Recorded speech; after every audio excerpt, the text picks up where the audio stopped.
Hi friends, അച്ച and 87 വ്ളോഗ്സിലേക്ക് നിങ്ങൾക്ക് എല്ലാവർക്കും സ്വാഗതം. ഇന്ന് ഞങ്ങൾ നിങ്ങളുടെ മുമ്പിൽ കൊണ്ടുവരാൻ പോകുന്നത് അൽഫാം എങ്ങനെ പ്രിപ്പയർ ചെയ്യാമെന്നാണ്. അപ്പൊ നമ്മളിപ്പോ നമ്മുടെ ചേച്ചിയുടെ വീട്ടിലോട്ട് പോവുകയാണ്. ചേച്ചിയാണ് ഇന്ന് നമ്മൾക്ക് വേണ്ടി അൽഫാം ഉണ്ടാക്കി തരുന്നത്. അപ്പൊ നമ്മള് അങ്ങോട്ട് പോവുകയാണ്. അപ്പൊ നിങ്ങൾ എല്ലാവരും ഈ വീഡിയോ തീർച്ചയായിട്ടും കാണണം, സ്കിപ്പ് ചെയ്യാതെ തന്നെ കാണണം. പിന്നെ ഈ ചാനൽ ഇതുവരെ നിങ്ങൾ സബ്സ്ക്രൈബ് ചെയ്തിട്ടില്ല എങ്കിൽ സബ്സ്ക്രൈബ് ചെയ്യുക, അതിനോടൊപ്പമുള്ള ബെൽ ഐക്കണിൽ ക്ലിക്ക് ചെയ്യുക. അപ്പം ഞങ്ങൾ ഇടുന്ന വീഡിയോസ് ഒക്കെ നിങ്ങൾക്ക് അതിന്റെ നോട്ടിഫിക്കേഷൻ നിങ്ങൾക്ക് വരുന്നതായിരിക്കും.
ഇനി നമുക്ക് അൽഫാം എങ്ങനെ ഉണ്ടാക്കാം എന്നുള്ളത് നോക്കാം. മാരിനേറ്റ് ചെയ്ത് വെക്കാൻ പോവാം. മാരിനേറ്റ് ചെയ്യുന്ന 2 സ്റ്റെപ്പായിട്ടാ. ഫസ്റ്റ് സ്റ്റെപ്പിൽ നമ്മൾ ജിഞ്ചർ ഗാർലിക് പേസ്റ്റും 3 ടേബിൾ സ്പൂൺ തൈരും 1 ടേബിൾ സ്പൂൺ കുരുമുളക് പൊടിയും ആവശ്യത്തിന് ഉപ്പും കൂടെ ചേർത്ത് ഇളക്കി ഇതൊന്ന് ഇളക്കി വെക്കും. അപ്പൊ നമുക്ക് അത് ചെയ്യാം. ഇപ്പൊ നമ്മള് കുരുമുളക് പൊടിയും ജിഞ്ചർ ഗാർലിക് പേസ്റ്റും തൈരും ഉപ്പും കൂടിയിട്ട് മിക്സ് ചെയ്യുക.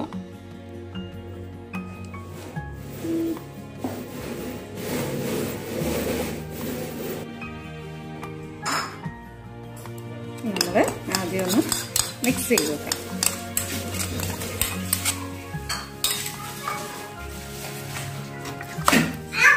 ചെയ്ത് വെച്ചേക്കാണ്. ഇതിനെ ഒരു 15 മിനിറ്റ് വെച്ചേക്കണം. ഫസ്റ്റ് മാരിനേഷൻ കഴിഞ്ഞു. നമ്മള് സെക്കൻഡ് സ്റ്റെപ്പാണ് പെരിഞ്ജീരകം, ഏലക്ക, ഗ്രാമ്പു, പട്ട, ജീരകം, പിന്നെ വറ്റൽമുളക്, മല്ലിപ്പൊടി, ഇതെല്ലാം ഒന്ന് ജസ്റ്റ് ചൂടാക്കിയിട്ട് പൊടിച്ചെടുക്കണം.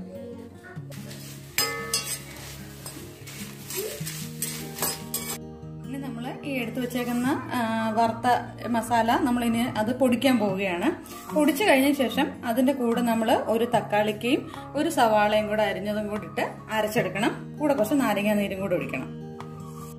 ഇനി നമ്മൾ ഈ അരച്ചു വെച്ചേക്കുന്നത് ഈ മാരിനേറ്റ് ചെയ്തതിന്റെ കൂടെ ഇട്ട് എഗെയിൻ ഒന്നും കൂടെ മാരിനേറ്റ് ചെയ്യുക. നമ്മൾ ഇന്ന് പ്രത്യേക രീതിയിലാണ് അൽഫാം ഉണ്ടാക്കാൻ പോകുന്നത്. നമ്മൾ ആദ്യം ഉരുളി അടുപ്പത്ത് വെച്ച് അത് ചൂടായതിനു ശേഷം നമുക്കിതിലോട്ട് ബട്ടർ ആദ്യമായിട്ട് ഇട്ട് കൊടുക്കാം. ബട്ടർ അതിലോട്ട് നമ്മൾ ഡാൽഡയും കൂടെ ചേർത്ത് കൊടുത്തിട്ടുണ്ട്. ഇതിലോട്ട് നമ്മൾ നേരത്തെ മാരിനേറ്റ് ചെയ്ത ചിക്കൻ ഇട്ട് കൊടുക്കുകയാണ്. ഇപ്പം 15 അരമണിക്കൂർ മേളിലായിട്ടുണ്ട്. ഇപ്പം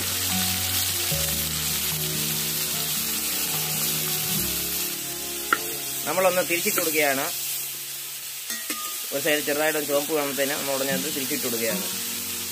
നല്ലതായിട്ട് മൊരിഞ്ഞ് വരണം, അപ്പോഴേ നമ്മൾ സെറ്റ് ആവത്തുള്ളൂ. ഇത് അങ്ങനെ നമ്മുടെ അൽഫാം ഇവിടെ റെഡി ആയിട്ടുണ്ട്. ഇനി നമുക്ക് പ്ലേറ്റിലോട്ട് നമുക്ക് സെർവ് ചെയ്യാം.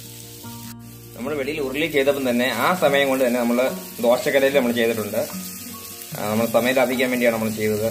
ഉരുളി ചെയ്തപ്പം തന്നെ നമ്മൾ ആ ടൈമിൽ തന്നെ നമ്മൾ ദോശക്കരയിലും ചെയ്തു.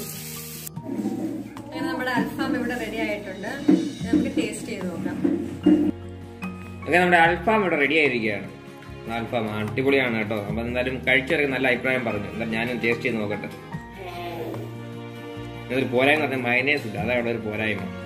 അടിപൊളി ടേസ്റ്റാണ്. നമ്മൾ റെസ്റ്റോറൻറ്റിൽ ചെയ്യുന്ന പോലെ നമ്മൾ എങ്ങനെയാണ് ഗ്രില്ല് ചെയ്യുന്ന അതേ ടേസ്റ്റാണ് കേട്ടോ. നമ്മൾ കഴിച്ചവരൊക്കെ അതാണ് ഞാൻ പറഞ്ഞത്. അത് തന്നെയാണ് എനിക്കും പറയാനുള്ളത്. എങ്ങനെയുണ്ട് മനുഷ്യ? സൂപ്പറാന്നോ? എങ്ങനെയുണ്ട്? സൂപ്പർ. അപ്പുവേ അതാ അച്ചുവേ സൂപ്പറാന്നോ?